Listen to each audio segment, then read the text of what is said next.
Sin importar qué hagan sus hijos, es necesario que los padres vayan a la cruz y permanezcan allí antes de disciplinar a sus hijos. No digan nada hasta que no hayan permanecido en la cruz un rato. Eso hará que sus hijos no sean provocados a ira.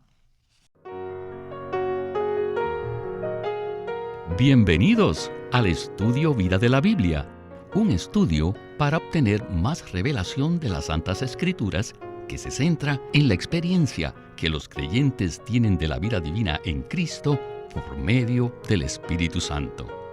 Si desean, pueden escuchar gratuitamente todos los programas radiales del Estudio Vida en nuestra página de internet, radiolsm.com. El libro de Efesios es uno de los libros más profundos de la Biblia. En Efesios vemos la iglesia como el cuerpo de Cristo, como la morada de Dios, como la plenitud de Dios, como el nuevo hombre, como la novia y finalmente como el guerrero corporativo.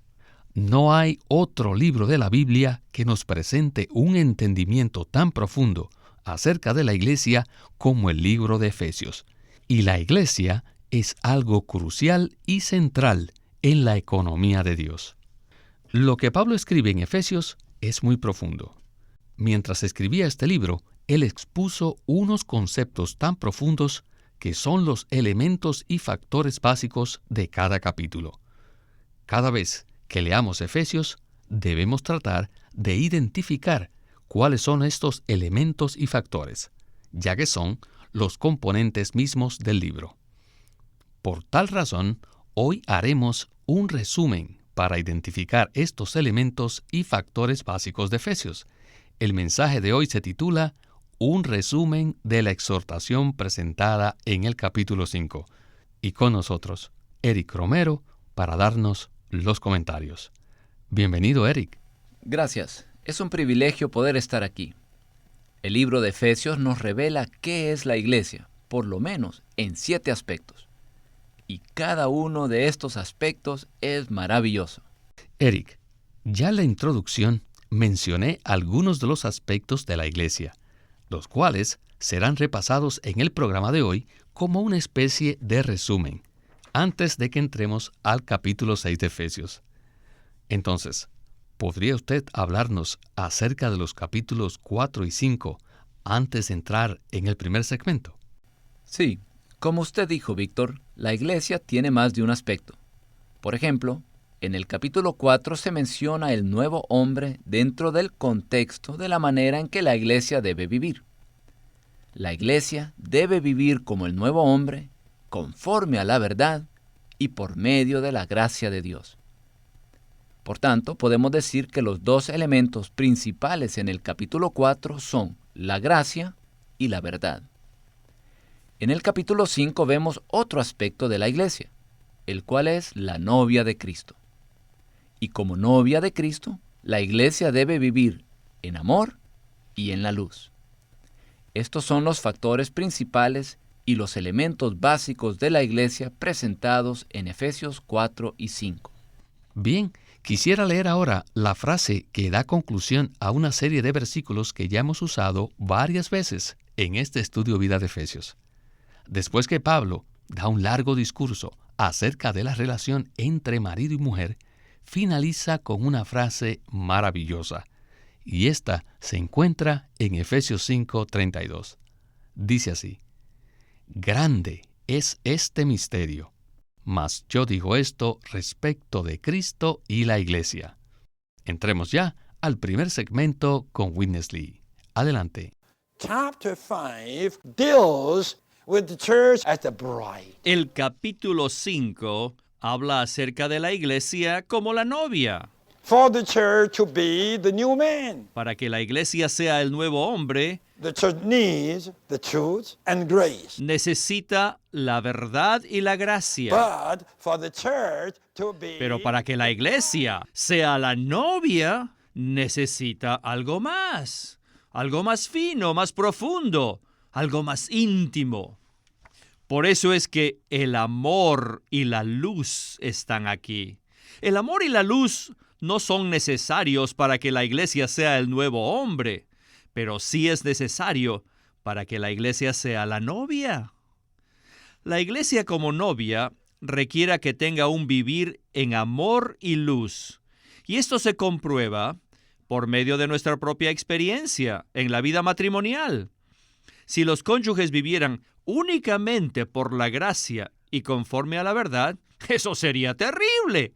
Si mi esposa me tratara únicamente conforme a la gracia y no fuera amorosa conmigo, me sentiría totalmente insatisfecho. Ella se sentiría igual si yo hiciera lo mismo. La vida matrimonial no se basa en la gracia ni tampoco en la verdad, sino que se basa en el amor y la luz. Cuán lamentable sería que el marido y su mujer siempre estuvieran considerando la manera correcta de comportarse el uno con el otro. Oye, no hagas eso, porque eso no es correcto. Oye, eso no está bien. Haces todo según la verdad. La verdad es maravillosa, pero no en el matrimonio. En el ámbito de la luz no existe tal cosa como lo correcto o lo incorrecto. ¿Me entienden, verdad? Cuando estamos en tinieblas, tenemos que adivinar qué camino tomar, qué deberíamos hacer y qué no deberíamos hacer.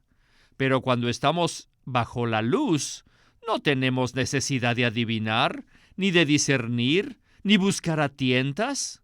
Si estamos en la luz, espontáneamente actuamos y nos conducimos de cierta manera. Supongamos que estoy a punto de perder la paciencia con mi esposa. En ese momento, yo no necesito preguntarme si esa reacción concuerda con la verdad o no, ni tampoco ponerme a considerar qué pensarían mis hijos o qué pensarían los ancianos de la iglesia. Como personas que están en la luz, no debemos tratar de discernir si perder la paciencia es correcto o no cuando esa situación se presente. Usted está absolutamente en la luz. ¿Ven esto?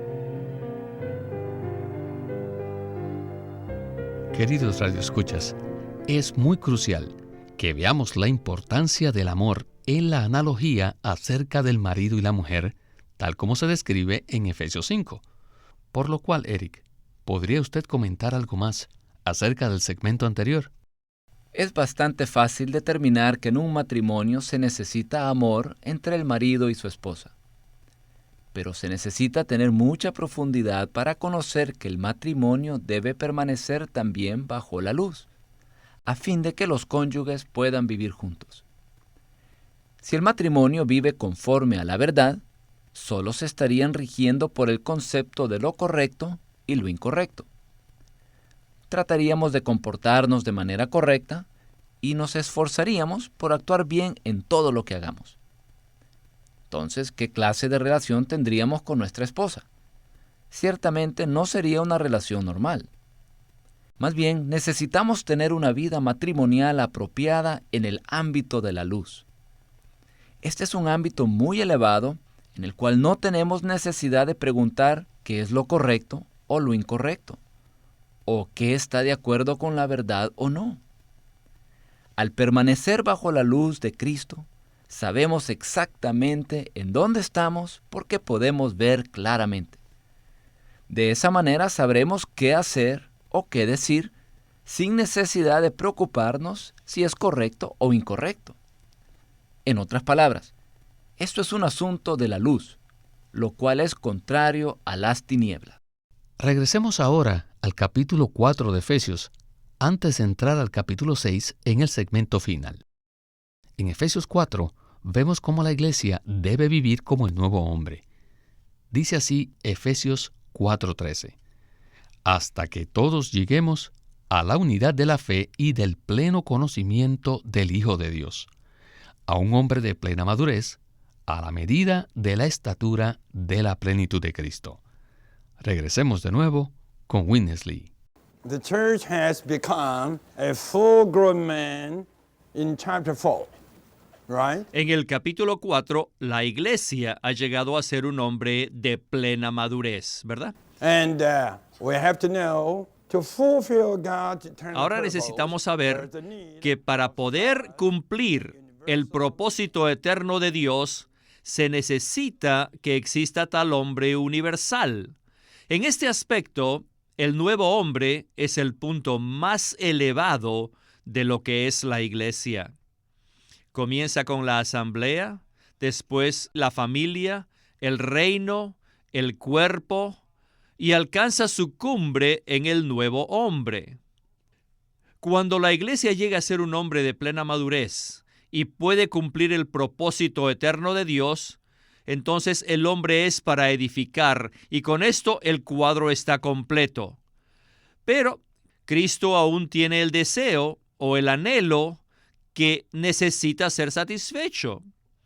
Y además también está la necesidad de derrotar a su enemigo. Aquí hay un hombre que cumple el propósito eterno de Dios. Pero, ¿satisface acaso el anhelo del corazón de Cristo? ¿Y qué tal del enemigo de Dios? Esto aún necesita ser cumplido, y esta necesidad necesita ser satisfecha. Así que por eso tenemos estos dos capítulos. El capítulo 5, que habla de la novia, quien es necesaria para esto. No es por gracia o verdad, sino amor y luz. Así que tenemos la novia aquí con amor y luz, y después que él es satisfecho, entonces en el capítulo 6 la iglesia es la que pelea contra el enemigo de Dios para arreglar cuentas con el problema del universo. Y este es el arreglo de todo el libro de Efesios.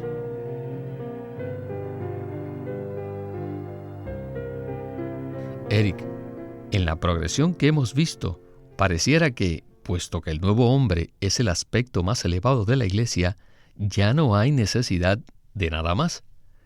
En el aspecto del nuevo hombre, la iglesia experimenta la vida y la persona de Cristo. Sin embargo, hay otros aspectos adicionales que la iglesia debe expresar. Por lo tanto, ¿podría usted ampliar esta idea? Es necesario que recordemos que la visión de la iglesia revelada en Efesios se presenta desde el punto de vista de Dios y no del hombre. A medida que vemos los diferentes aspectos de la iglesia que se revelan en este libro, como por ejemplo, el cuerpo de Cristo, la obra maestra, el nuevo hombre, el reino de Dios, la familia de Dios y la morada de Dios, debemos tener en cuenta de que todo esto se describe desde el punto de vista de Dios. Cada aspecto de la iglesia satisface alguna necesidad o deseo que Dios tiene. Por lo tanto, la revelación de la iglesia en Efesios proviene del corazón de Dios y no de nuestro punto de vista. Desde el punto de vista de Dios, no es suficiente que la iglesia sea un hombre de plena madurez para cumplir el propósito de Dios. Este es simplemente uno de los aspectos, pero aún hay muchos más. Cristo en su corazón anhela tener un complemento, una novia que lo pueda satisfacer. Finalmente, necesitamos darnos cuenta que Dios tiene un enemigo, Satanás, y este enemigo necesita ser derrotado y echado fuera. ¿Quién va a hacer esto? La iglesia, como guerrero, debe hacer esto. Todos estos aspectos de la iglesia en Efesios son cruciales, porque satisfacen algún deseo o alguna necesidad del corazón de Dios. Por ello es necesario que la iglesia exprese todos estos diferentes aspectos. Creo que para muchas personas, la iglesia como el cuerpo de Cristo es lo más elevado, o sea, el pináculo de la obra de Dios. Sin embargo, existen otros aspectos de la iglesia que son muy profundos y cruciales. Y es muy importante que todos los creyentes tengan una apreciación clara de los diferentes aspectos revelados en Efesios. ¿No le parece? Así es. Es necesario que veamos estos aspectos elevados y profundos de la iglesia para que la valoremos más y sintamos mayor aprecio por ella, tal como Cristo la ama. Es relativamente fácil ver que la iglesia es una congregación de creyentes, pero no es tan sencillo ver que la iglesia es un organismo vivo que expresa a Cristo, que es la familia y morada de Dios, que es la novia y el guerrero corporativo. Agradecemos al Señor que en este ministerio se nos presenta una visión completa de los diferentes aspectos de la iglesia revelados en el libro de Efesios. En Apocalipsis 19 vemos que una vez se produzca la iglesia como la novia, ella se casará con Cristo en las bodas del Cordero. Inmediatamente después, regresará a la tierra para pelear la batalla de Armagedón en contra del anticristo y sus seguidores. La iglesia, como guerrero corporativo, es la que derrota al enemigo de Dios. Este es un aspecto crucial de la iglesia revelado en Efesios. Bueno, Eric, entremos ahora en el capítulo 6 en esta última sección. Muchas veces, Efesios ha sido usado como un libro de fuertes enseñanzas éticas, y muchas personas han hablado basadas en este entendimiento. No obstante, en este estudio vida, estamos recibiendo una visión mucho más profunda. En Efesios 6, del 1 al 3, dice: Hijos, obedeced en el Señor a vuestros padres, porque esto es justo. Honra a tu padre y a tu madre, que es el primer mandamiento con promesa, para que te vaya bien y seas de larga vida sobre la tierra. Regresemos de nuevo con Witness Lee. Verse 1. Obey your parents in the Lord. En el versículo 1 dice que los hijos deben obedecer a sus padres en el Señor. This means the children Esto of the significa believers que los hijos de los creyentes deben darse cuenta que al obedecer a sus padres son uno con el Señor. Esto también significa que los hijos deben obedecer a sus padres en el Señor y no por sí mismos, no por su propio esfuerzo, sino por el Señor. Yo estoy convencido de que la frase "en el Señor" significa conforme a la palabra de Dios. Así que ustedes jóvenes, cuando obedezcan a sus padres, deben hacerlo siendo uno con el Señor, por el Señor y conforme a la palabra de Dios. En los versículos 2 y 3, Pablo cita: honra a tu padre y a tu madre, que es el primer mandamiento con promesa, para que te vaya bien y seas de larga vida sobre la tierra. Este no solo es el primer mandamiento con promesa, sino también es el primer mandamiento en cuanto a las relaciones humanas. Según este mandamiento, la prosperidad y la longevidad son bendiciones que Dios da en esta vida a aquellos que honran a sus padres. Honrar es diferente de obedecer. Obedecer es una acción, mientras que honrar es una actitud.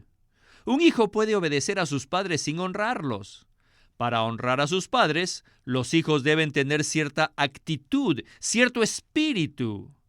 Todos los hijos necesitan aprender a obedecer a sus padres y al mismo tiempo honrarlos. Ahora, el versículo 4, Pablo se dirige a los padres y dice: y vosotros padres, no provoquéis a ira a vuestros hijos, sino criadlos en la disciplina y la amonestación del Señor. Enojarse con sus hijos solo les hace daño, los destruye, no edifica. Siempre que un padre se enoja con su hijo, el resultado es destructivo. Por esta razón les aconsejo a los padres que no pierdan la calma cuando disciplinan a sus hijos. ¿Cómo es posible no perder la paciencia? Para no provocarlos a ira, los padres deben resolver el problema de su propia ira permaneciendo en la cruz. Ellos deben ir a la cruz. Esta es la única manera de no perder la paciencia.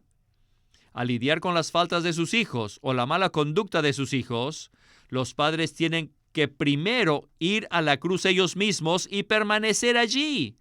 De otro modo, perderán la paciencia, o sea, se enfadarán, y esto provocará la ira de sus hijos. No importa qué enfadados estén, no pierdan la paciencia, no digan nada, sino vayan a la cruz.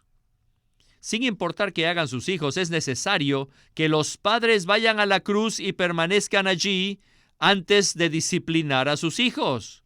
No digan nada hasta que no hayan permanecido en la cruz un rato. Eso hará que sus hijos no sean provocados a ira. Muchos de nosotros que tenemos hijos sabemos que aplicar estos versículos del capítulo 6 de Efesios de una manera externa y ética es totalmente inútil. Se necesita mucho más que eso. ¿No es así, Eric? Por supuesto que sí, Víctor. Aprecio mucho la palabra de Witness Lee al decirnos que no podemos criar a nuestros hijos por nosotros mismos, es decir, en nuestra bondad natural. Nuestros hijos necesitan ser uno con el Señor a fin de honrarnos y obedecernos. Y nosotros también necesitamos ser uno con el Señor para poder criarlos apropiadamente. Es muy difícil no perder la calma cuando nuestros hijos no se comportan bien. La única manera de no enojarnos es al tomar la cruz antes de lidiar con las faltas o la mala conducta de ellos. En esto consiste la vida cristiana. Nuestra vida cristiana debe ser vivida en unión con el Señor Jesús, en la realidad de su muerte y su resurrección. ¿Y cómo podemos ser personas que toman la cruz? Para eso necesitamos orar y volvernos a nuestro espíritu, donde mora el Señor Jesús. Una vez que lo hacemos, la cruz elimina nuestra ira y todas las cosas negativas dentro de nosotros. Esto es algo maravilloso que nos muestra que debemos ser uno con el Señor en todo, y más aún, en nuestra vida familiar. Y también nos muestra que cuando permanecemos en la presencia del Señor, realmente permanecemos en la cruz de Cristo. Cada vez que nos volvemos a nuestro espíritu, la vida fluye, pero también experimentamos la cruz de Cristo. Y esta es una realidad maravillosa. El espíritu vivificante está unido, mezclado e incorporado a nuestro espíritu. Este es un gran punto que nos sirve de conclusión al mensaje de hoy. Cada vez que nosotros cumplimos con la responsabilidad de criar a nuestros hijos, necesitamos primero tomar la cruz al permanecer en el Espíritu. Una vez que lo hacemos, podemos tratar con las faltas y la mala conducta de nuestros hijos sin provocarlos a ira. Esta es una gran lección que todos debemos aprender. Bueno, Eric, hemos llegado al final del estudio Vida de hoy y le damos muchas gracias por habernos acompañado. De nada, ha sido un gozo.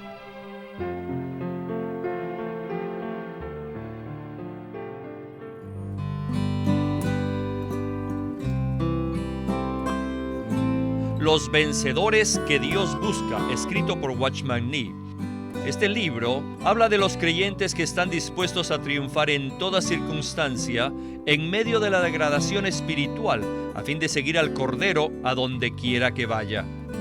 En Los vencedores que Dios busca, Watchman Nee habló de la preeminencia de Cristo en la creación, en la redención y en la vida y la experiencia del cristiano, ya que a medida que Cristo obtiene el primer lugar en nosotros y a medida que maduramos en Él, experimentamos un agradable deleite, pero también padecemos. Así que cuando crecemos, nuestra labor es puesta a prueba y llevada a ser un hermoso servicio de amor al Señor. Y en nuestro servicio, toda superficialidad pasará por la cruz para que seamos profundamente arraigados en Él. En el libro Los vencedores que Dios busca por Watchman Nee, él presenta que Dios desea que todos los creyentes sean vencedores, que le den a Cristo la preeminencia, que le ministren con pureza y que se consagren a Él sin reservas. Este libro hace un llamado a los miembros del cuerpo de Cristo a vencer. Los vencedores que Dios busca por Watchman Nee. Watchman Nee llegó a ser cristiano en la China continental en 1920, a los 17 años de edad, y ese mismo año comenzó a producir sus primeros escritos. En casi 30 años de ministerio se demostró claramente que él era un don especial que el Señor dio a su cuerpo con el fin de adelantar su obra en esta era. En 1952 fue encarcelado por su fe en Cristo y permaneció en la prisión hasta su muerte en 1972.